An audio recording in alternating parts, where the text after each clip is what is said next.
Então, será que sou mesmo salvo? É o nosso tema de hoje. Agora, no dia 9 de setembro desse ano, eu fiz 26 anos de fé. Tem alguns aqui mais velhos do que eu ainda, né?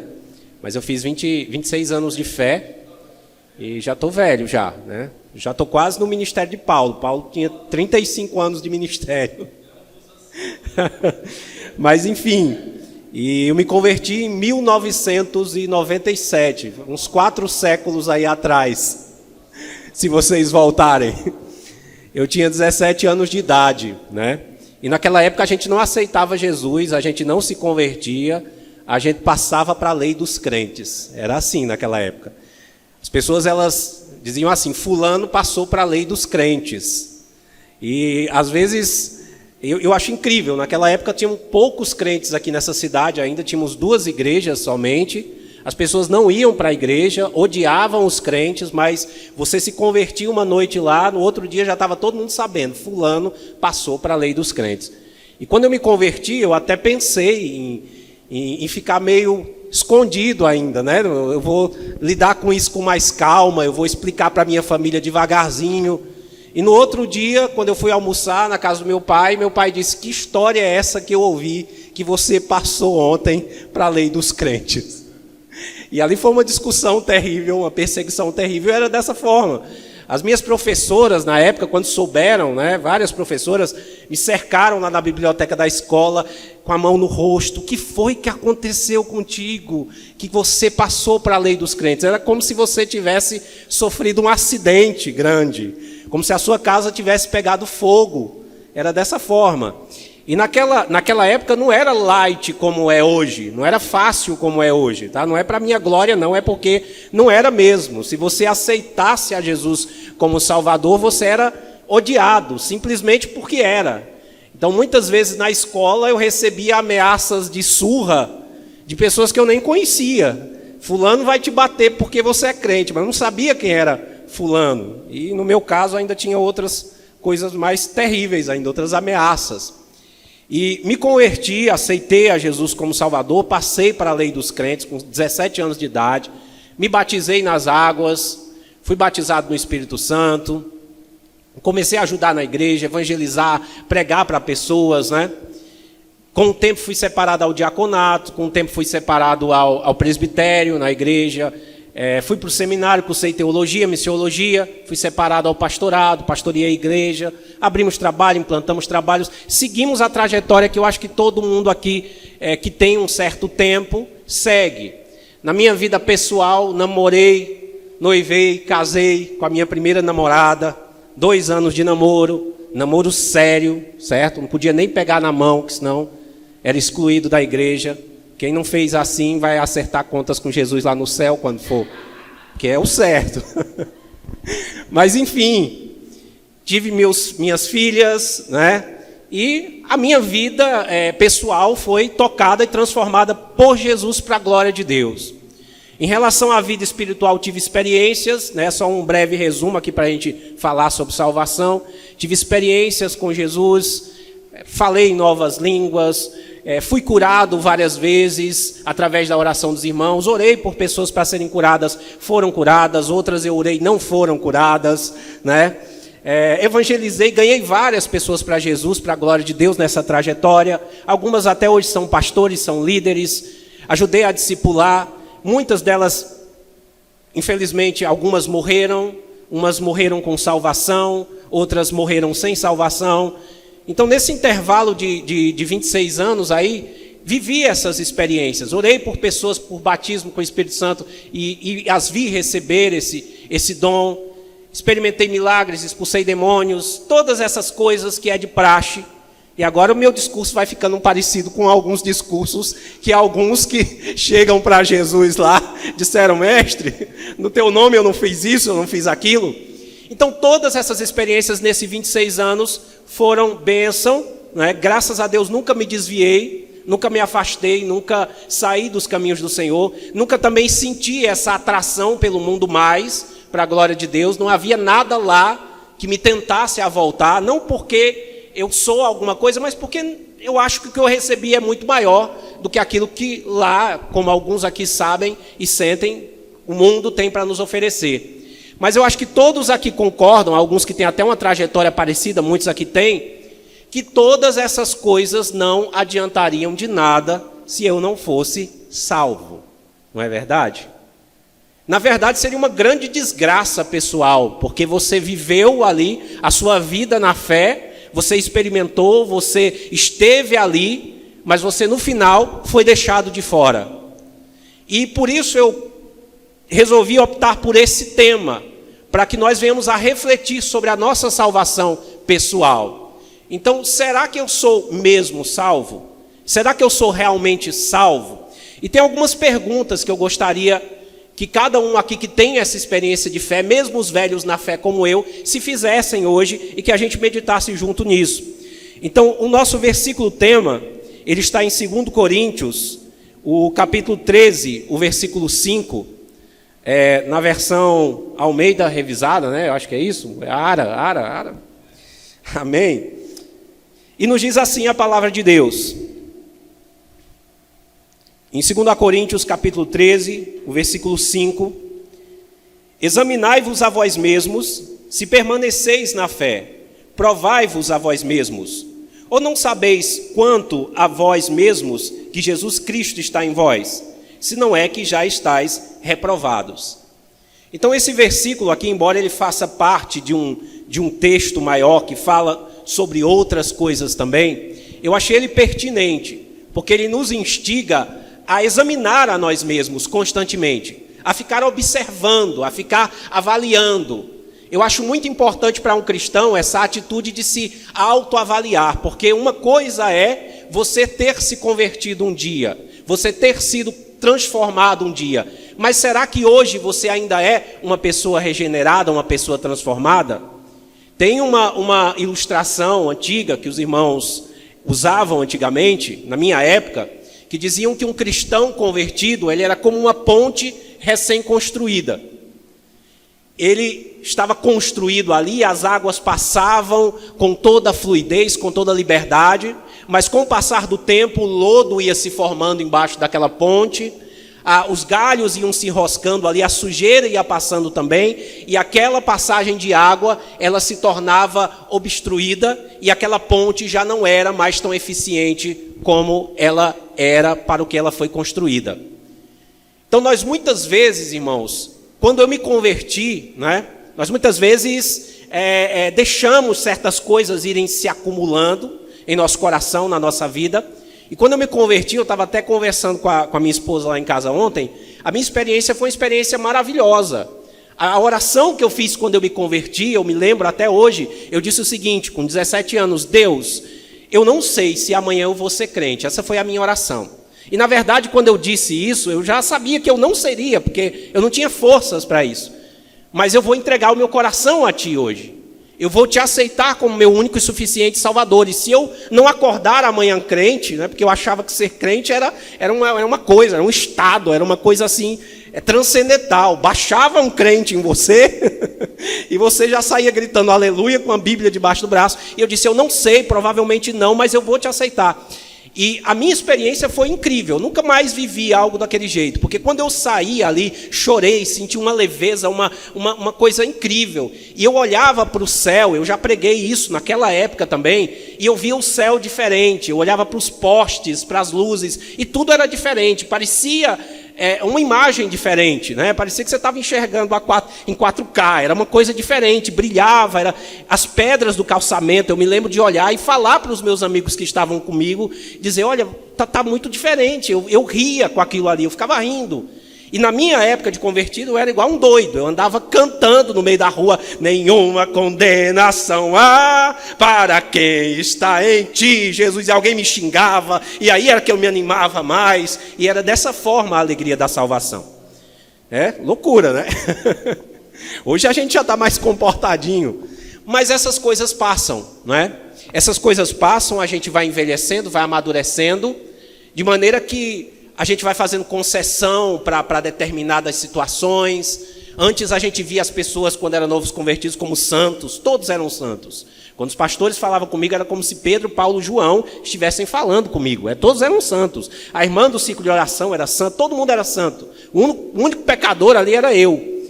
Mas com o passar dos anos eu fui vendo que essas pessoas tinham falhas, tinham defeitos, e aí você vai se desgastando, você vai vendo que não é daquela forma, aquela alegria ela vai meio que se controlando ali, se contendo.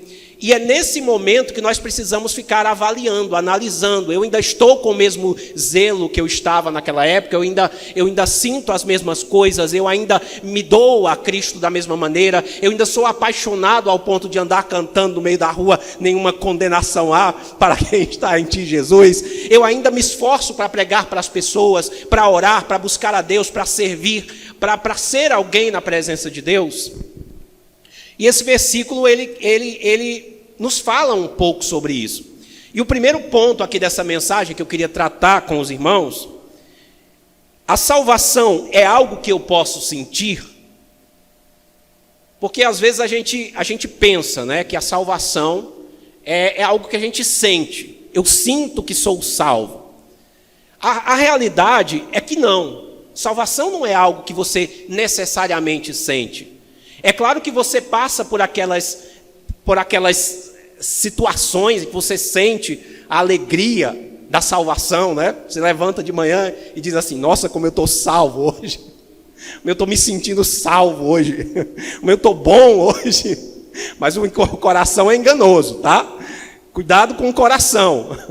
Então, você acha que você sente a salvação? E na realidade não. A salvação não é algo exatamente para ser sentido. Embora em determinados momentos da sua vida que você sinta a presença de Deus, a graça de Deus, você vá se sentir salvo, mas a salvação ela é para ser crida. E ela precisa ser crida da maneira correta. E eu vou citar aqui um exemplo aqui. A área que estuda a salvação, a área da teologia que estuda a salvação, é a soteriologia. Não é solteirologia, não estudo solteiros, não. É a soteriologia. E dentro da soteriologia, nós temos a teologia da eleição. E eu coloquei esse ponto aqui para falar um pouquinho sobre essa teologia, porque existem coisas que a gente só consegue explicar se a gente recorrer à teologia. Muitas pessoas elas acham a teologia algo ruim, né? Os teólogos, eles complicam tudo, mas a teologia é o homem tentando entender Deus. E muitos dos conceitos de fé que nós temos hoje só são possíveis não porque alguém sentiu alguma coisa, mas porque alguém estudou e tentou entender e tentou compreender. E dentro da soteriologia, a gente tem uma área da teologia que é a teologia da eleição. Toda vez que você ouve alguém falar sobre nação santa, geração eleita, provavelmente em alguma canção está falando sobre essa teologia da eleição. E o que é essa teologia da eleição? É a ideia que está contida na Bíblia ali, é a teologia que está contida na Bíblia, que todos os cristãos foram escolhidos por Deus. Você só aceitou Jesus porque Jesus te escolheu. Você só creu em Jesus porque Jesus primeiramente te escolheu. Você só é salvo porque Ele te escolheu. Então eu não creio para ser salvo. Eu sou salvo porque Jesus me escolheu. A fé foi o mecanismo usado ali. Existem duas interpretações, alguns já devem estar se perguntando aí, você é um calvinista? Você é um arminiano? Mas todas essas duas vertentes, tanto o calvinismo como o arminianismo, acredita nessa teologia da eleição. Isso é bíblico. Eu vou ler alguns versículos aqui para vocês, para a gente poder falar um pouquinho rapidamente sobre isso.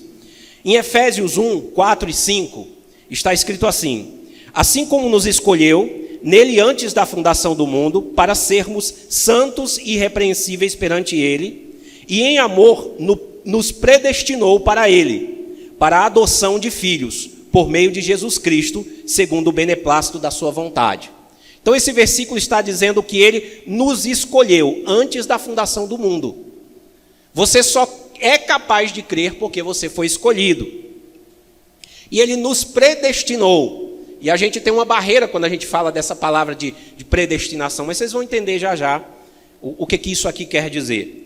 Em Romanos 8, 29 e 30, diz assim: portanto, aos que de antemão conheceu, também os predestinou, para serem conforme a imagem de seu Filho, a fim de que ele seja primogênito entre muitos irmãos. E aos que predestinou, a esses também chamou. E aos que chamou, a esses também justificou. E aos que justificou, a esses também glorificou. Então note que há uma sequência aqui.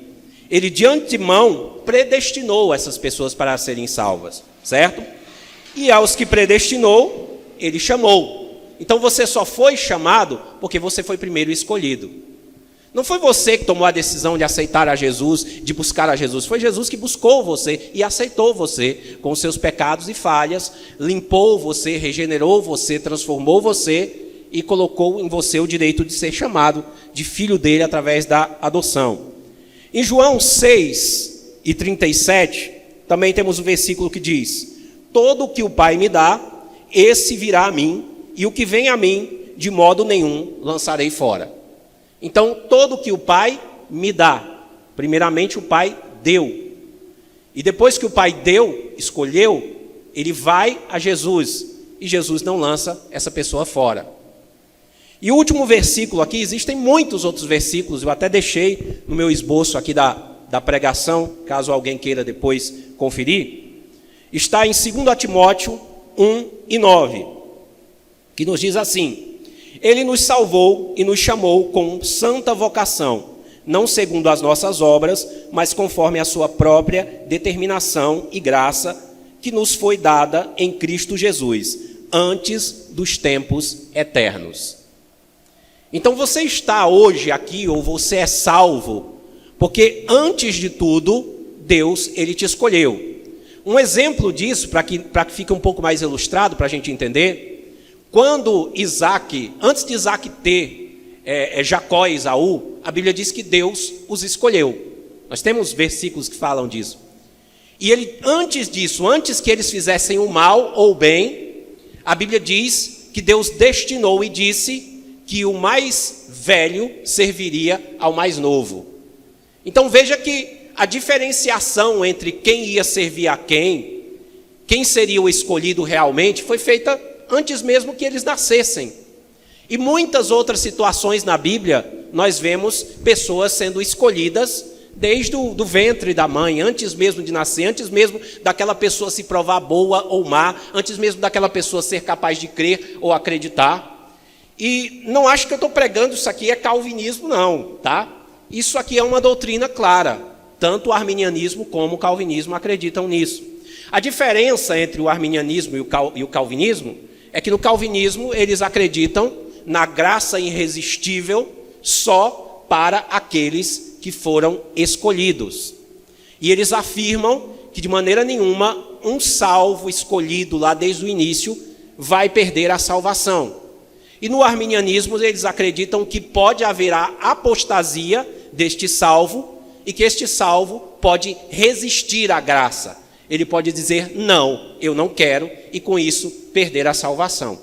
Então essas são basicamente as duas visões teológicas sobre salvação. Mas resumindo esse contexto aqui para nós, a salvação é um presente que nos foi dado de graça, nós não merecíamos isso, certo? E existem essas duas visões, aí você decide o que é que você quer seguir. Eu prefiro acreditar e seguir o arminianismo, tá? Porque se o calvinismo estiver certo nesse fato e eu for um salvo, não existe nada que venha me tirar, né? Porque eles acreditam o seguinte, se você é um salvo destinado lá desde o começo, pode acontecer o que vem acontecer, em algum momento a graça vai te trazer, vai te chamar, você não vai resistir, você vai voltar, você vai estar lá. Mas o arminiano diz, olha, você tem que tomar cuidado com a tua salvação. Você tem que zelar, porque qualquer coisa que acontecer, você pode perder. Então, como o meu objetivo não é perder, né, eu prefiro ficar com isso aqui, eu prefiro ser arminiano nesse conceito. É que nem a nossa ideia que nós transmitimos aqui de pré-tribulacionista, pós-tribulacionista, mesotribulacionista. Eu sou mesotribulacionista. Mas eu não tenho nada contra os pré-tribulacionistas, nem os pós. A galera do pós aí quer ficar para a tribulação, eu não quero. mas eu quero subir no meio. Mas se for antes também, eu me retrato com prazer. Eu digo, ó, vocês estão certos, se for preciso, segura uma faixa. Se for antes, eu vou também, eu quero ir. O importante é ir, né? Eu só não gostaria de ir depois, porque... mas alguns querem, então... Amém, irmãos? Mas enfim, o importante é a salvação. O que eu quero dizer com isso é o importante é a salvação. Né? Nessas questões doutrinárias e brigas doutrinárias e teológicas de interpretação, o importante é você atingir o alvo ali. Então, se formos eleitos, né? Muitos acreditam, os arminianos acreditam o seguinte, que todos são eleitos, todos aqueles que aceitam a Cristo, né? Que creem, que acreditam pela fé, eles passam ali, eles já foram eleitos lá no final, mas que eles podem apostatar da fé, eles podem perder a salvação. Então, só para fechar esse termo aqui, para a gente prosseguir, irmãos, a salvação, ela não é necessariamente sentida. Você pode se sentir salvo em alguns momentos, mas você precisa crer, acreditar que você é uma pessoa que foi escolhida, é uma pessoa que creu, foi quebrantada, tocada por conta disso, por conta desse mover de Deus aí na sua vida. Porque Deus tinha um plano, vamos usar aquele velho clichê de antigamente, na sua vida. Né? Quando o irmão chegou para pregar para mim, olha jovem, Deus tem um plano na sua vida. Eu disse, nossa, e o que é? Já gerou curiosidade. O ponto 2, a salvação é algo que eu posso ganhar ou perder? A gente já falou um pouco disso aqui, mas às vezes a gente fala aqui na igreja sobre a graça, né? A gente fala sobre a graça. A gente fala, olha, a salvação é pela graça, é pela fé, mas a graça de Deus, ela te garante a salvação porque é um favor imerecido. A gente fala que é a graça, mas que não foi de graça. Isso às vezes pode passar pela nossa mente aquela tranquilidade de dizer assim, bom, se é pela graça, e se não há nada que eu possa fazer para conquistar a salvação, então eu acho que eu posso viver de qualquer forma, de qualquer maneira, eu não vou perder também. Às vezes a gente pensa dessa forma, né? Deus vai ser tolerante comigo, Deus vai ser passivo comigo, vai ser tranquilo comigo, eu posso pecar, eu posso falhar, eu posso fazer todas porque é pela graça, afinal de contas a salvação eu não conquisto com as minhas obras. Então, por que eu preciso me preocupar em ser santo, em ser obediente? Eu posso levar a vida de qualquer maneira, mas não é assim, irmãos. Nós vamos ler um versículo aqui, alguns versículos, em Romanos 8. Portanto, agora, nenhuma condenação há para os que estão em Cristo Jesus. Amém? Tem um restinho do versículo, que não andam segundo a carne, mas segundo o Espírito. Interessante, né? A maioria das igrejas que eu vejo pregando, elas cortam esse pedaço. Até a música, nenhuma condenação para quem está em ti, Jesus. Pronto. Mas que não andam segundo a carne, mas segundo o Espírito. Note que o foco desse texto é todo nisso. Vamos continuar lendo o texto aqui. Porque a lei do Espírito de vida em Cristo Jesus me livrou da lei do pecado e da morte.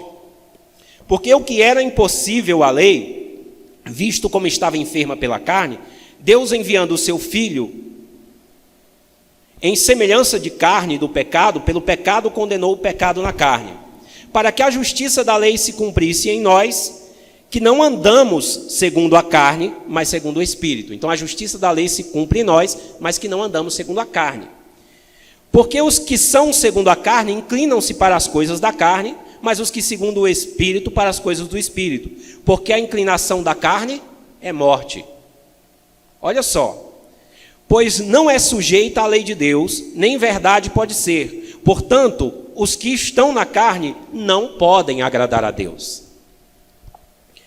E se Cristo está em vós, vós porém não estáis na carne, mas no Espírito, se é que o Espírito de Deus habita em vós. Mas se alguém não tem o Espírito de Cristo, esse tal não é dele. Então quem pratica as obras da carne, ele não tem o Espírito de Cristo. E se Cristo está em vós, o corpo, na verdade, está morto para a causa do pecado, mas o Espírito vive para a causa da justiça. E se o Espírito daquele que dentre os mortos ressuscitou a Jesus habita em vós, aquele que dentre os mortos ressuscitou a Cristo, também vivificará os vossos corpos mortais pelo seu Espírito que em vós habita. Ou seja, há uma transformação nessa pessoa.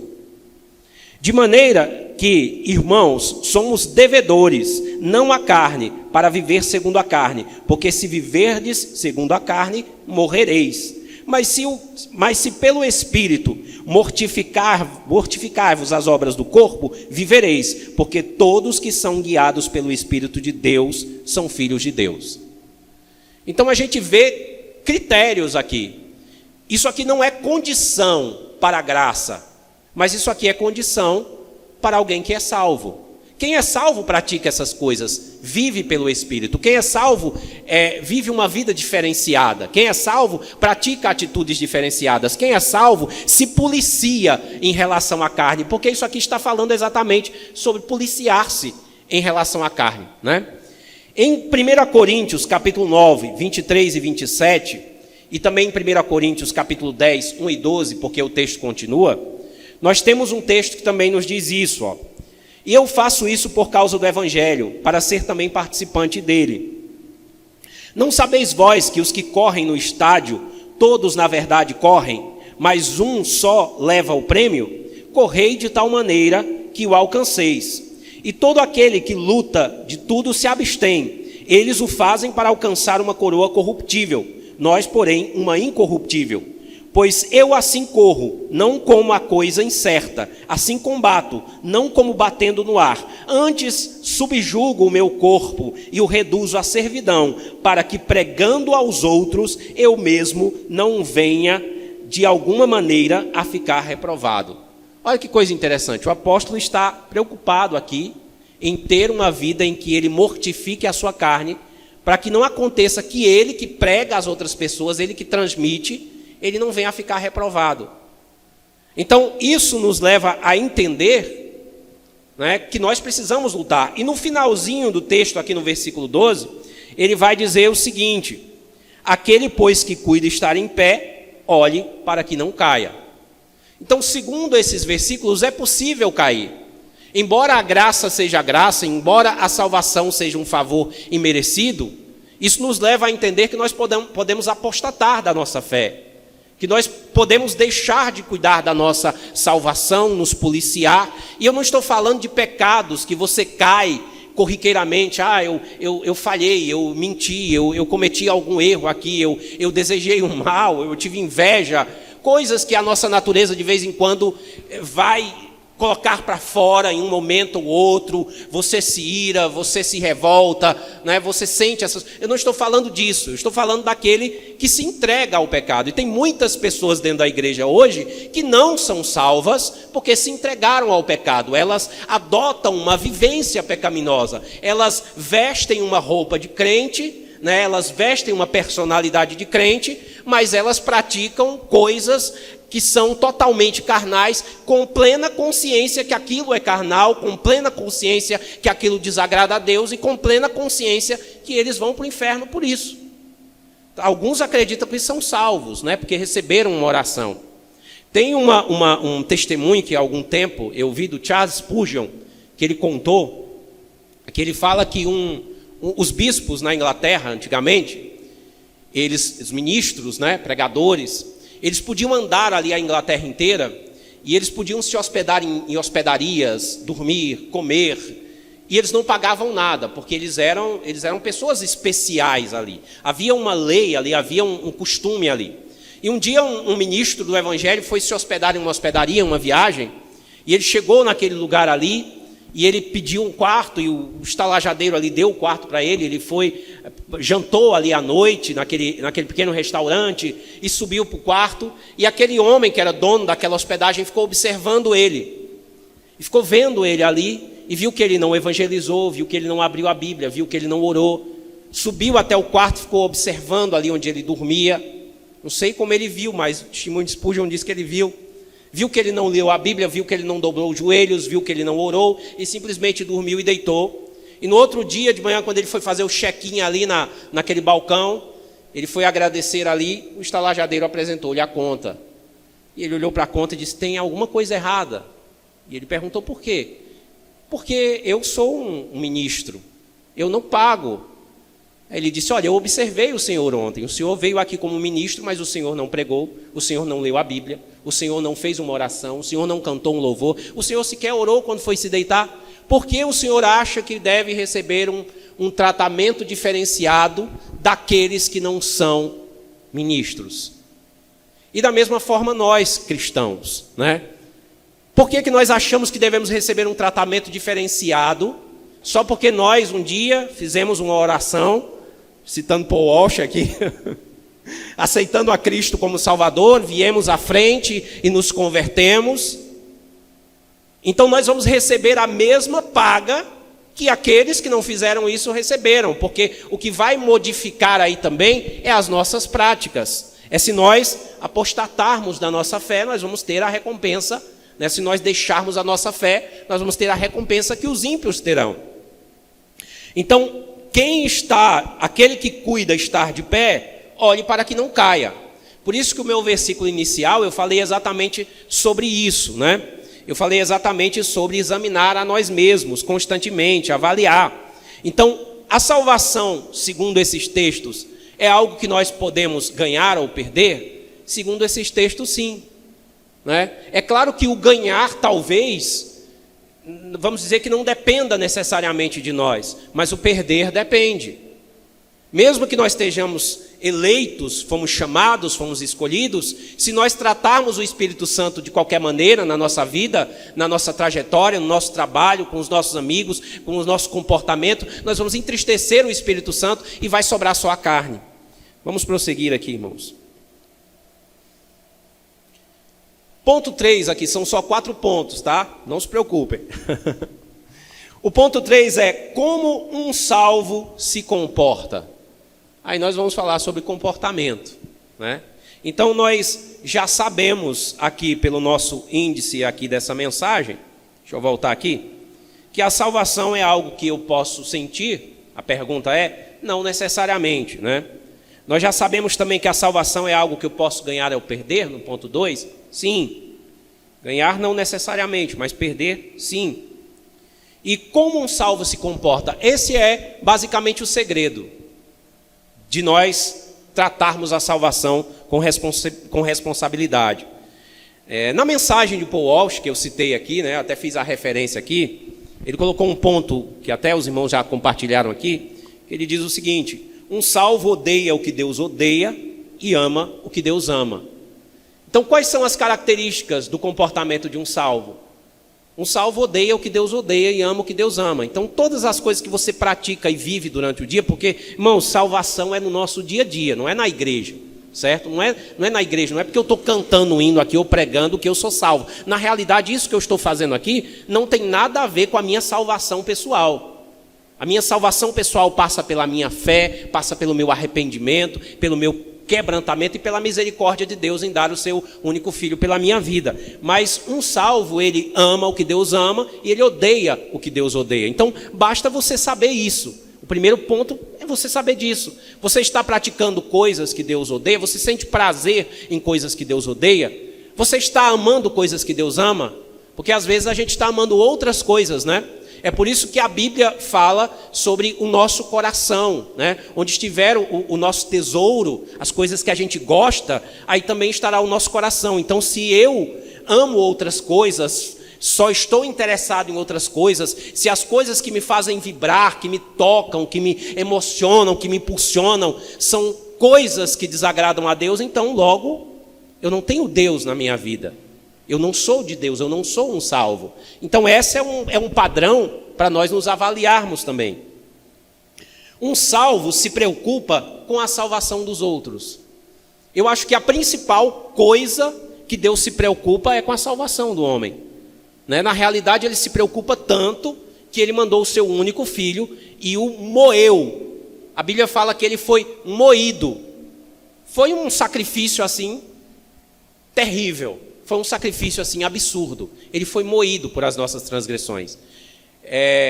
Oswald Smith, o Senhor Missões, escreveu Paixão pelas Almas, Evangelizemos o Mundo, vários livros. É um pastor canadense, um dos grandes missionários aí já falecido. Ele disse: Deus, uma frase bem famosa, tinha um único filho e fez dele um missionário. Ele enviou o seu filho ali para se sacrificar, para alcançar outras pessoas, para salvar. Então, esse é o principal desejo do coração de Deus, né? Charles Haddon Spurgeon também afirma que se você não está preocupado com a salvação de outros, você ainda não é salvo. Uma frase impactante essa, né? Então, tudo bem, eu sou salvo, eu tenho a Deus na minha vida, mas eu estou preocupado com a salvação das outras pessoas? E esse eu estou preocupado não é dizer assim, olha, eu estou preocupado, eu estou pensando na salvação. Preocupado é você está orando por essas pessoas, você está tentando alcançar essas pessoas, você está jejuando por essas pessoas, porque muitas pessoas não são fáceis de se converter.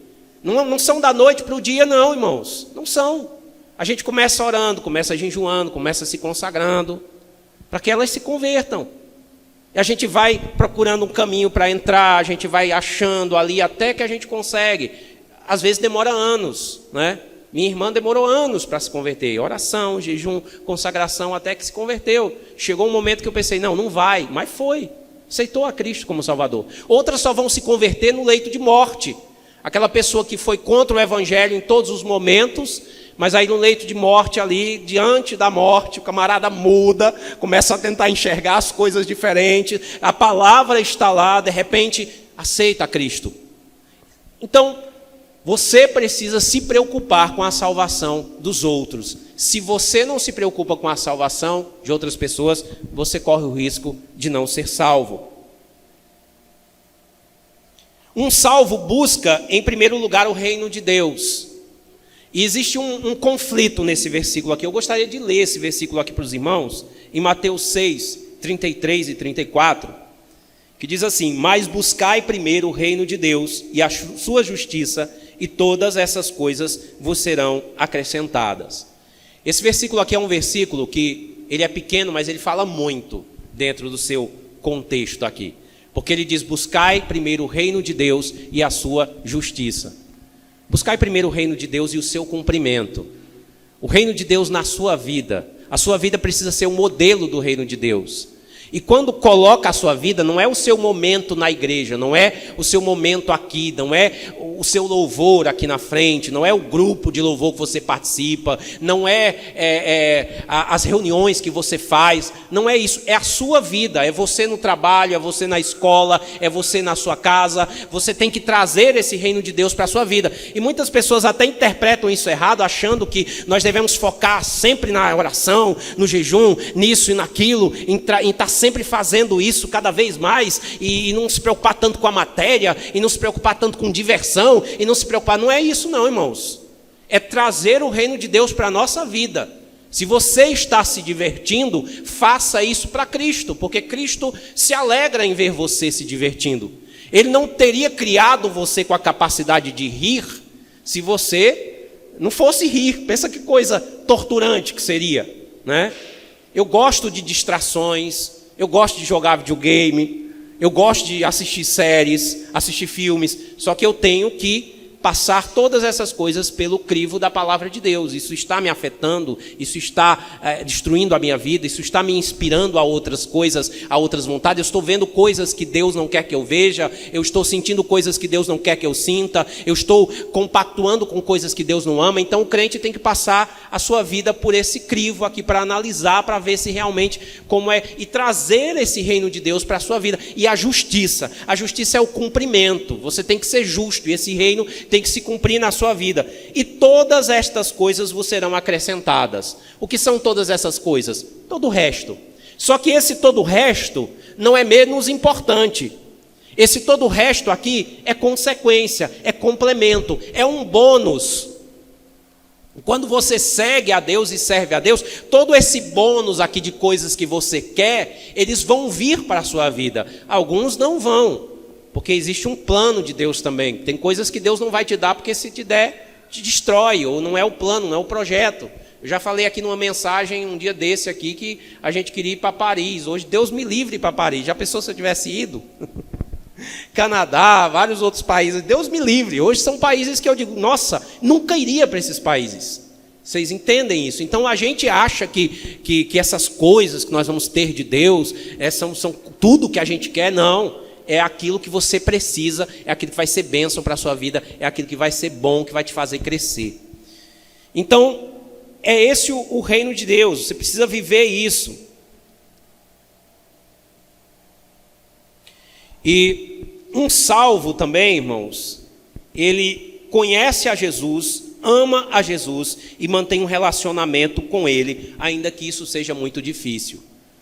Às vezes a gente pensa assim, eu queria orar, mas eu não consigo. Eu queria ler a Bíblia, mas eu não consigo. Eu queria jejuar, mas eu não consigo. Essas coisas são difíceis, são muito difíceis. A sua carne não deixa, ela não quer isso aí para você, certo? Só que você precisa se esforçar para ter um relacionamento com Deus. Relacionamento é difícil de construir. E se você não tiver um relacionamento com Jesus, com Deus, você não é salvo. Não dá para ser salvo por alguém que você não ouve falar, que você não conversa, que você não tem intimidade, de quem você está de mal, de quem você está intrigado, para quem você nem liga. Se eu convivesse com a minha esposa dentro da minha casa, e 10 anos, 5 anos, e eu sequer dirigisse a palavra com ela, eu poderia viver ali com ela, mas aquilo não era um relacionamento. Um relacionamento é ter comunhão. Então, como é que nós podemos fazer isso? Nos esforçando. Começa tirando 5 minutos, isso aqui é antigo, essa receita. Depois 10 minutos, depois começa fazendo uma campanha de leitura anual da Bíblia. Eu vou ler 3 versículos, 4 versículos, até o ponto de você conseguir dobrar você mesmo. Porque tudo na nossa vida que diz respeito a agredir a nossa carne, a crucificar a nossa carne, é difícil, quer seja para Deus ou não. Por exemplo, faz 1 ano que eu fui para a academia, glória a Deus, aleluia. Não falhei, mas foi difícil, super difícil. Todo dia me dá vontade de falhar, todo dia eu subo a força, todo dia é cansativo, mas eu estou lutando. E no trabalho também é assim, não é? Todo dia você vai para o trabalho à força, você levanta, você diz, hoje eu não vou, mas aí você pensa que vai ser cobrado, e vai à força e está lá. Não estou dizendo que o seu relacionamento tem que ser à força, certo? Porque Deus não quer isso. Ok? Mas você tem que se esforçar, porque a carne milita contra o espírito, como diz a palavra, né? O espírito, na verdade, ele está pronto, você tem desejo, você anseia, você quer, mas a carne é fraca. Os apóstolos dormiram quando eram para estar orando com Jesus lá no Getsemane. Então, é isso. E o apóstolo Paulo disse aqui em cima, aqui, eu esmurro todos os dias a minha carne aqui, eu estou batendo em mim mesmo. Mas você vai ser salva. Vai se salvar. Não vai voltar atrás não. É desse jeito. E o último ponto aqui, irmão, finalizar essa mensagem para a glória de Deus. Já estão fazendo cara feia aqui para mim. Luciano fica fazendo gestos assim para mim olhar para o relógio. Amém? Qual o objetivo principal de um salvo? Eu acho que todos já sabem, né? É ser salvo. Não é? É o meu objetivo principal. Como eu disse aqui no começo dessa mensagem, não adianta nada eu ter ganhado pessoas para Jesus, eu ser batizado, eu falar em língua, eu curar. Se isso acontecer e eu não for salvo, eu vou estar naquela outra multidão que vai olhar para Jesus e vai dizer, olha, Jesus vai dizer, eu não te conheço não. Mas eu passei 26 anos lá na igreja, como é que tu me conhece? Não conheço não. Meu objetivo é atingir o alvo, é alcançar o alvo. Então eu primeiro tenho que zelar pela minha salvação. Se acontecem coisas na sua vida, seja lá o que for, que vão de certa maneira afastar você da salvação, se afaste disso. É questões familiares, está atrapalhando a tua salvação? Se afaste disso. É o teu olho esquerdo que te escandaliza, é o teu braço direito que te escandaliza. Jesus ele foi claro em relação a isso, não foi? Você corta e joga fora, porque é melhor você entrar no céu sem um braço, sem um olho, sem amigos, sem família, sem isso, sem carro, sem casa, sem trabalho. Se alguma coisa impede a sua salvação, algum vício, algum problema, alguma dificuldade, você tem que destruir isso da sua vida, porque o seu objetivo principal é ser salvo. E eu quero finalizar lendo alguns versículos aqui, para a gente só comentar e terminar, tá? Em 2 Timóteo 4, 6 e 8. Esse é o texto que eu gostaria que se cumprisse na minha vida. De Paulo é o que eu acho mais bonito, esse texto aqui. É o que eu acho assim, o ápice. Essa carta de 2 Timóteo, ela foi a última carta escrita por Paulo. Esse Paulo que você está vendo aqui, já é um Paulo com 35 anos de ministério. 35 anos de ministério.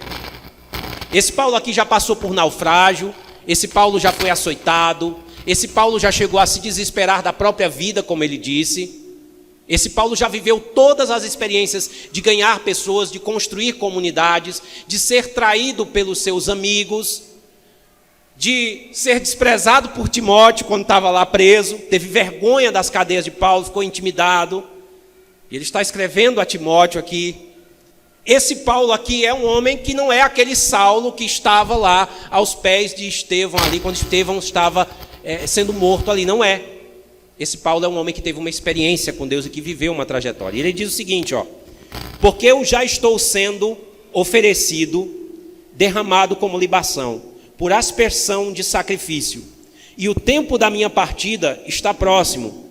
Combati o bom combate, acabei a carreira, guardei a fé. Desde agora a coroa de justiça me está guardada, a qual o Senhor, justo juiz, me dará naquele dia, e não somente a mim, mas também a todos os que amarem a sua vinda.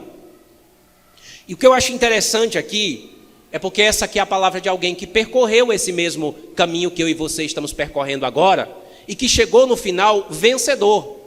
Veja o que Paulo está dizendo, porque combati o bom combate. Ele está dizendo, eu lutei bem, eu lutei bonito, foi uma luta bonita de se ver. Não foi aquela coisa feia, não foi aquela coisa cheia de fracassos e de altos e baixos. Não, foi bom. Eu combati o bom combate. Eu não me envergonho do meu combate, eu não tenho vergonha disso. E ele diz, acabei a carreira. Paulo está dizendo aqui, não ficou nada que eu não gostaria, que eu ainda precisava fazer. Tudo aquilo que eu precisava fazer, eu fiz. Eu acabei a carreira, eu completei, eu cheguei aos meus objetivos. E quando eu chegar ao fim da minha vida, eu espero que não seja só esses 26 anos de fé que eu vivi até aqui, porque se for, eu ainda estou devendo muito. Ainda tem muita coisa lá que eu gostaria de fazer. Mas eu quero olhar para trás e ver como Paulo viu. Eu fiz tudo o que eu precisava fazer para Deus. Eu ganhei pessoas, eu alcancei pessoas, pessoas foram transformadas, eu coloquei a minha família no caminho certo, eu edifiquei a minha casa, os meus filhos estão encaminhados, a minha família ouviu Jesus, as pessoas ao meu redor, eu fui referência, eu não tenho do que me envergonhar, eu encerrei a carreira, fim, foi feito, glória a Deus. Eu acho lindo isso aqui, eu acho maravilhoso isso aqui. Isso aqui é tudo que eu e você precisamos almejar. É aqui que nós temos que chegar, esse é o alvo.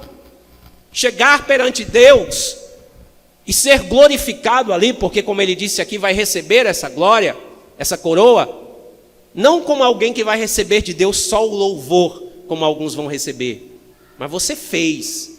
Você esteve lá. E eu não estou falando de ganhar nações, eu não estou falando de alcançar multidões, de todo aquele show, de todo aquele espetáculo, não. Ser um cristão e morrer com a consciência que você fez bem.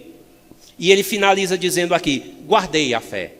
Esse guardei a fé também tem um significado bem profundo. Ele pode estar querendo dizer aqui, olha, a fé está aqui dentro do meu coração. Ela não foi abalada, ela não foi arrancada. Eu não deixei ela, não larguei ela. Não houve mais nada que brilhou mais forte do mundo do que a minha fé. A fé que eu recebi está aqui. Ela cresceu, ela frutificou, ela floresceu. Guardei a fé. Isso, irmãos, isso é maravilhoso. Então, é isso, para a honra e glória de Deus.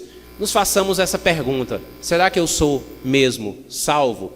Se você não se sente salvo, não tem problema.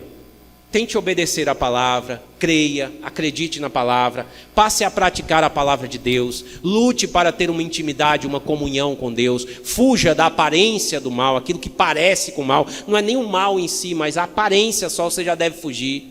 Coloque a sua vida nas mãos do Senhor, do seu jeito, da sua maneira. Muitas vezes nós achamos que para nos colocar diante de Deus, nós tem que ser daquele jeito que o irmão fulano faz. Irmão Beltrano, não, dobra 2 minutos, 3 minutos, começa, Jesus, eu não consigo orar mais do que 2 minutos. Não importa, não importa. Às vezes em 2 minutos de oração, né, Deus faz um milagre. A oração que Jesus fez lá no túmulo de Lázaro, foi uma oração só, Senhor, se o Senhor me ouve, o Senhor sempre me ouve. Foi uma oração curtinha, objetiva, chamou Lázaro para fora e ele ressuscitou. Em vários outros momentos, Jesus não faz aquele espetáculo, não. E você pode estar falando com Deus durante o dia a dia, está lavando uma louça, está falando com Deus, está caminhando, está falando com Deus, está trabalhando, bota um fone de ouvido, está indo para a escola no ônibus, coloca um fone de ouvido, uma música, fala com Deus, ora a Deus, vai fazer caminhada, é 1 hora de caminhada, dá 1 hora de oração. Amém? Glória a Deus. Então vamos examinar todos os dias e zelar pela nossa salvação em nome de Jesus. Amém. Glória a Deus.